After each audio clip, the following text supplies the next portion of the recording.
AskReddit by Faraj Eltara. What is a part of history that we consider to be a fact is 100% fake? The image of Roman gladiators fighting to the death. While there were many exhibition fights in the arenas where the goal was death, these were not gladiator contests.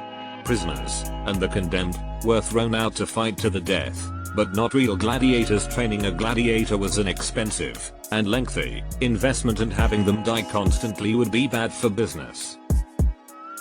If a gladiator ended up dying in the arena, the guy who sponsored the games would have to reimburse the gladiator school. It was really more like choreographed combat than anything. Gladiators practiced spectacular but useless moves to make the crowd gasp. There's a very thorough and interesting display in the Roman amphitheater in Nimes, France that dispels a lot of these myths. Ned Kelly's last words being "such is life." That was made up by the reporter. So many Aussies have it tattooed or have big stickers on their 4x4s. But I guess "oh well" doesn't have the same ring to it. I like "oh well" lol. That the Spanish Armada was destroyed. They did lose 44 ships, out of 137.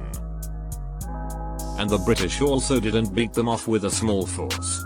Their navy was actually significantly larger, with 197 ships, since they were joined by the Dutch Republic. A decisive defeat? Yes. A small English force overcoming and obliterating the might of the entire Spanish and Portuguese navy? No.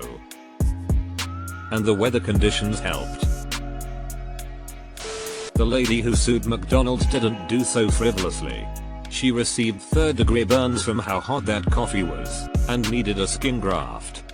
It was quickly found that that location was keeping the coffee well above the temperature you can legally serve a hot drink in a cup at. The fact that most people think this suit was over the temperature of the coffee, and not the debilitating burns that woman received, is one of the PR world's greatest triumphs. You are not immune to propaganda. It was actually found that McDonald's had all of their locations keeping coffee temps too hot. Multiple reports of burns were placed before the main incident and were just settled out of court and ignored by the corporation. The poor woman just wanted enough money to cover her medical bills and nothing more originally. Paul Revere did not run around Massachusetts shouting "the British are coming," because if he did, everyone would look at him like he'd lost his mind. Almost everyone in the colonies was British.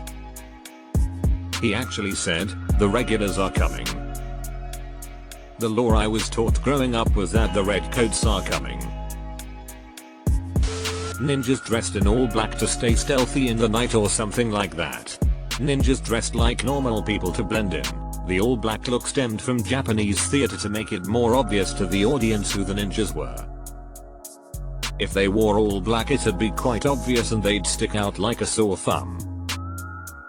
Edit. Most of you pointed out it also came from stagehands. That makes a lot of sense too. Of course they didn't wear all black. There were red, white, blue and later even green ninjas. General public not being aware that classical Greece and Rome had colored paints all over those statues, much less colored dyes in their clothes. Edit. Point being, we tend to believe that there was a lot of white in the classical period, which isn't actually the case. Related to Rome, gladiators used to advertise for local blacksmiths who provided them armor and weapons. Ridley Scott intended to portray this in Gladiator, but left it out because he felt people wouldn't believe it. Einstein never failed math. The rumor started from Ripley's "Believe It or Not," and Einstein actually responded to them saying, "I never failed in mathematics.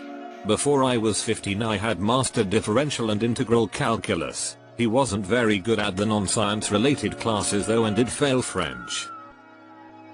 I'm so confused about Einstein and Ripley's "Believe It or Not" existing at the same time. So many people completely misunderstand pre-industrial lifespans. The average age of death was 30, not because our bodies wore out faster, but because of how averages are calculated. A lot of people died as children. A much larger chunk of the population died in wars. If you got in an accident, healing without modern medicine was difficult. But for people who reached adulthood, and then avoided violence, injury, and plague, living to be 60 or 70 was pretty normal. It's the difference between average lifespan and life expectancy. That Einstein said the definition of insanity is doing the same thing over and over again and expecting different results. Don't believe everything you read on the internet. Albert Einstein. Almost everything about the medieval times. Our image of it is highly influenced by Hollywood. Plug for the podcast We're Not So Different, with deep dives on nearly every aspect of medieval society by Eleanor Janiger, PhD, who specializes in the period. Fascinating stuff. That people use swords and axes all the time. Spears? It's spears. Most of human history has been spears. Vikings used spears. Samurai and knights used spears. Hell, bayonets exist because people felt you always need a spear, even with a rifle in your hand. William Blake said, when the stars threw down their spears, and watered heaven with their tears. Which is stupid. No one throws down their spear. Spears are great for poking people to death. Combat is all about hitting a person without being hit yourself. It's why we have been developing stuff to hit each other from further and further away. Marie Antoinette saying let them eat cake. Although as I recall weren't her last words actually an apology to her executioner for tripping over his foot. William Howard Taft never got stuck in a bathtub. Romans indulged in food so much they had a special place to go and vomit so they could eat more. Maybe that has been dispelled by now, but many still believe it. I've read Emperor Vitellius did actually do this, but as an exception rather than the rule.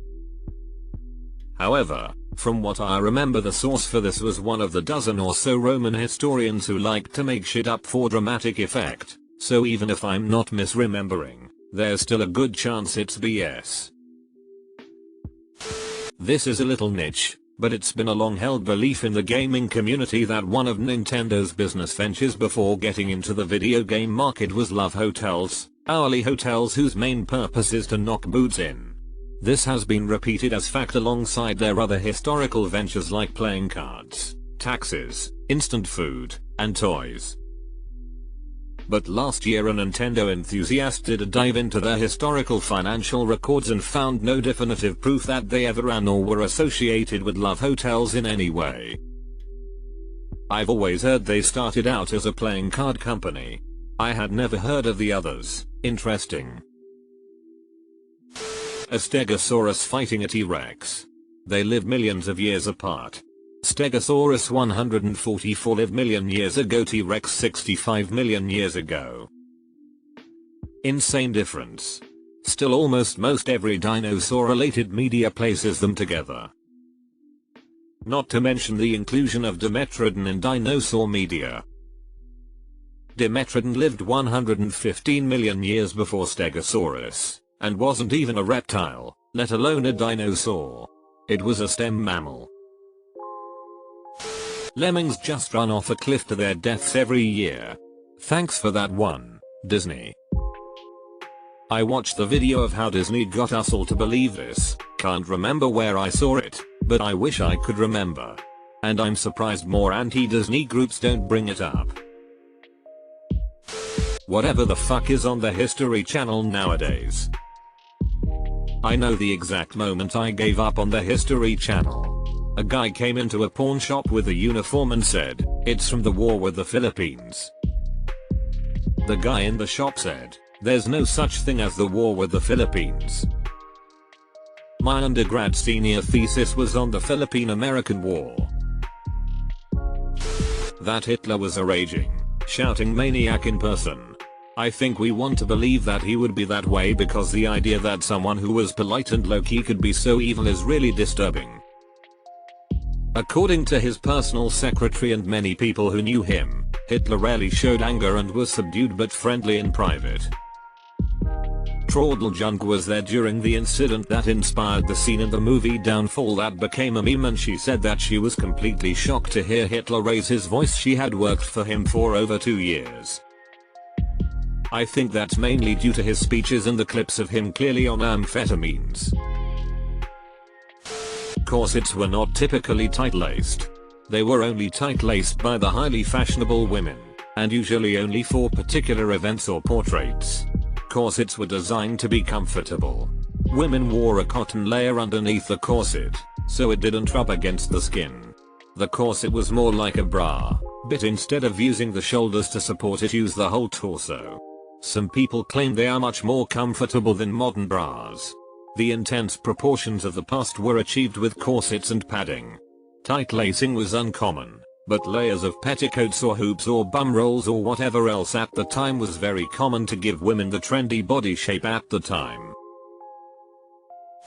Under God was not in the original version of the Pledge of Allegiance. https://www.hishistory.org/documents/pledge.htm. The pledge was written in 1892. It wasn't until 1954 that President Eisenhower added under God in response to fear of communism during WW2.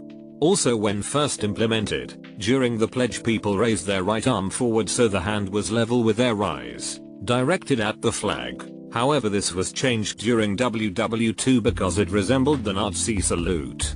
The procedure was changed to place the right hand over the heart. In Christmas Vacation, when Aunt Bethany says grace and starts reciting the pledge instead, she leaves out under God at the end while the others all say it. She and Uncle Louie are the oldest people there, so it kinda makes sense. Rabbits cannot live on a diet of carrots and fruits. It's like asking a toddler to live on a diet of candy.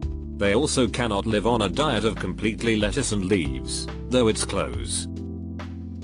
Rabbits need hay for a healthy diet, and pellets are heavily recommended as well, though they also have limits, should be in the bag according to the bunny's weight. Greens are good, not to be the main diet, and fruits or carrots can be given as treats. Bugs Bunny led a lot of people to believe rabbits live off of carrots. They do not. They will die if you expect them to live on a diet of 100% carrots. There is a joke saying that Austria's greatest success is making everyone believe that Mozart was Austrian and Hitler was German. Wasn't Mozart from Salzburg? The Irish famine wasn't just a natural disaster. There was plenty of food in Ireland, it was just exported to Britain. Edit. Clarity. Our staple food for most people was the potato, so the failure of the crop was devastating. However, yes, there was so much food being grown here that was exported. We were also as a people given the option to have food if we denounced our religion, leading to the phrase taking the soup.